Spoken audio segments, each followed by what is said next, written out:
Hello everyone. Today I've got three amazing horror books, of course.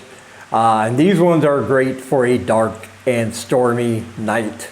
I mean, the storm's going to keep you awake anyway. You might as well have some nightmares to go along with it and make it a perfect horror evening. And these three books will certainly do that for you. And I can't wait to tell you about them.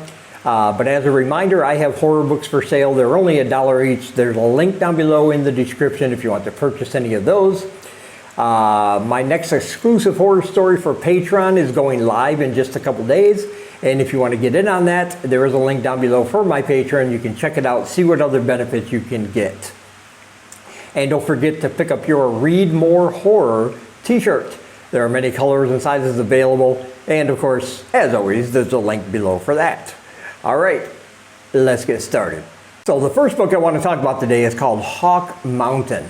This one came recommended to me by a viewer in a comment, and there were a few more people who said, yes, absolutely, that was a fantastic book, definitely recommended. And with a recommendation like that, how could I refuse? So I said, okay, I'm going to pick it up, and I did, and I read it, and they were absolutely correct. And I appreciate all those recommendations coming in, especially when a book is this good. This one is dark and it's bleak. It starts out dark, but as it progresses, especially around that halfway point, something's going to happen and it gets even more dark and even more bleak. This is about a guy in his last year of high school. His name is Todd. There's a new kid coming to join the class. His name is Jack, and for some reason Jack takes an instant disliking to Todd, and he torments Todd. He goes out of his way to bully Todd. He does not like Todd, and not only does he do it, does he make this between himself and Todd, he manipulates things behind the scenes. People Todd thought were his friends will now no longer hang out with him because they're all hanging out with Jack. And they're all joining in on the bullying and on the humiliation that Jack is trying to heave on him. And everybody seems to be all behind Jack, leaving Todd kind of traumatized during his last year of high school. It was a very horrible, bad time. And years later, Todd is now an adult. He's at the beach with his son. His wife has recently left him and left him with his son. And he goes back to his hometown to take a teaching job. And all of a sudden, walking up the beach, he sees somebody he kind of recognizes. As an adult, this person is Jack, his old tormentor, who claims to have, coincidentally just bumped into him. It was a coincidence, is what Jack wants Todd to believe. Now, Jack seems not to remember any of the things he did in high school. He tries to ingratiate himself with Todd and his son. According to Jack, he's recently left his wife, and he is done with her. He refuses to answer her text messages, answer her phone calls, and he's kind of looking for a place to stay. And Todd, even though he has misgivings, he decides to let Jack stay in his house for a couple of nights, just because Jack's acting like they're old buddies and not bully and the guy that bullied him for some reason. Now that's horrible enough because it plays out like a psychological game of cat and mouse, and this is a fantastic, creepy psychological horror story. That's what this is. But then almost about halfway through, something is going to happen that's going to change what we think we know. This is more than just about his tormentor coming back years later and somehow still having a vendetta against him. Even though Jack oversteps his bounds while he's staying in the house, but he doesn't see anything wrong with it. Jack's kind of a really creepy character in this book. But something's going to happen almost halfway through that changes everything. And this event is going to change Todd and his son, not for the better. this thing that happened, and I don't want to give it away because it's not really a twist, but it came as a shock to me because I thought this book was going in one direction, then this happened, and it definitely gets a lot darker and a lot bleaker after that event. But what happens next is just psychologically terrifying. This is a very intense, gripping, unputdownable kind of book because we start seeing Todd unravel a little bit. His son seems to be psychologically and mentally changing as well because of this thing that happened. And it's hard to talk about without revealing anything, but trust me on that. You'll see it. You'll know it when you see it. But this thing gets very dark and very gruesome, and it goes in directions that will just make you all tense up, and because this psychological degrading that he and his son are suffering could lead to some very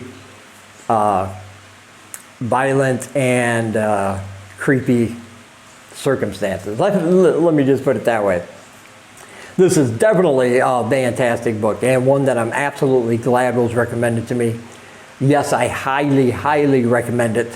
It'll have you on the edge of your seat. You won't be able to put it down. It's absolutely thrilling. And there is a link down below where you can pick up your copy through Amazon. And next we have The Wicker Witch. This one is coming out on May 7th, so 3 days from now, from when I'm making this video. So this is going to be a brand new release. The pre-order link is in the description. And yes, I highly recommend this book. This has got small town horror, this has got supernatural horror, this has got great characters. It's got about everything you want in a horror book. And it's about this town called Wicker, and it's a mountain community. They live in the mountains.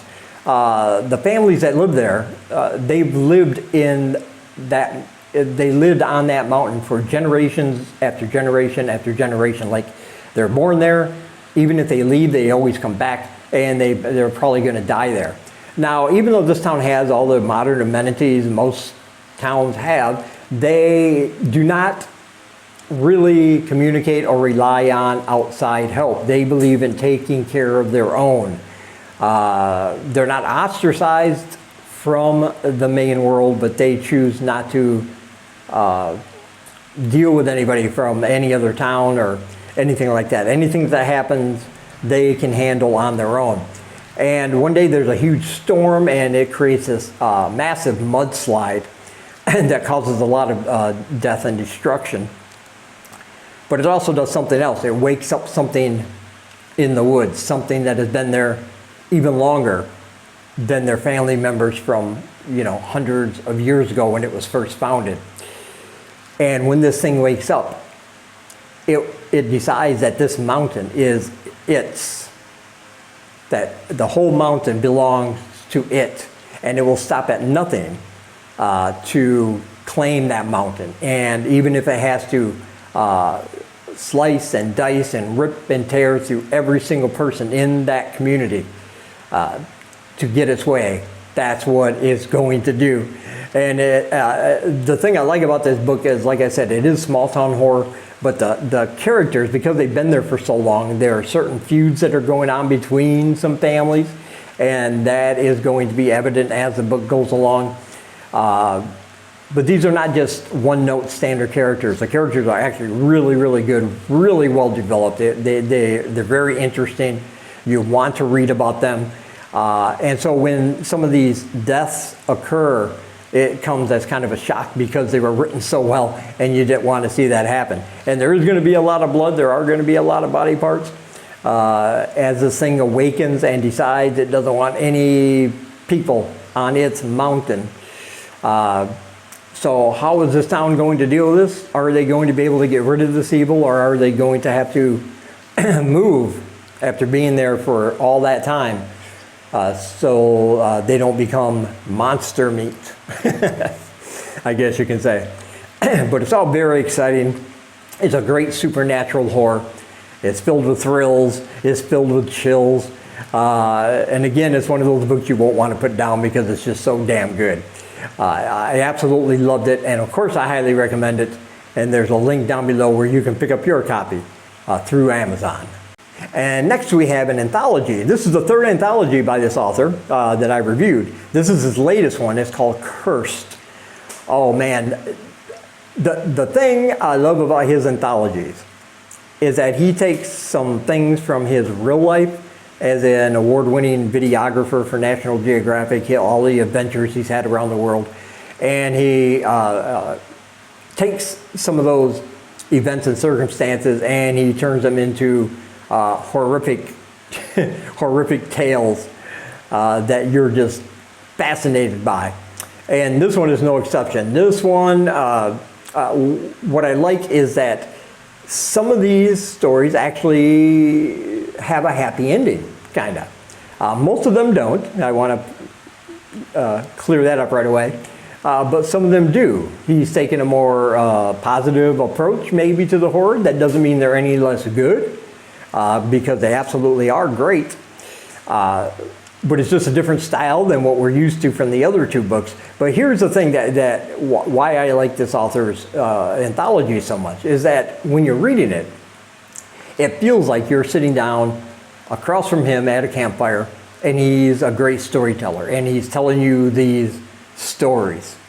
And sometimes you don't get that in short stories. You realize you're reading a horror story, but this feels more folksy, like I said, he's just kind of telling you a story while you're sitting having a few beers across the campfire, and he's making them as horrific as possible, and you're just fascinated by it. And his writing style kind of has that same cadence and that same pacing to it. And just like in his other anthologies, this one's very easy to read because some of the stories are really short but effective. Others are longer, but again, still effective. And they cover a wide range of subject matter. Some of which I've never read about in horror stories before or in another anthology. Just a great imagination. The guy's a great storyteller. And he absolutely knows how to spin a yarn that can give you nightmares. And like I said, some of these stories are a little bit more personal, and they're a little bit more positive. They're a little bit more happy at the end, and there's nothing wrong with that. That doesn't mean they're not a good story. But most of them are pretty brutal and pretty dark at the end anyway. But yeah, this is an anthology I highly recommend. So far he has not let me down, and this one is no exception. I absolutely loved this book. All the stories in there are just fantastic. And of course, I will leave a link down below where you can pick up your copy through Amazon in the description. And you really should. And as always, I want to say thank you for taking some of your time and spending it here with me. And until we meet again, keep reading spooky, my friends.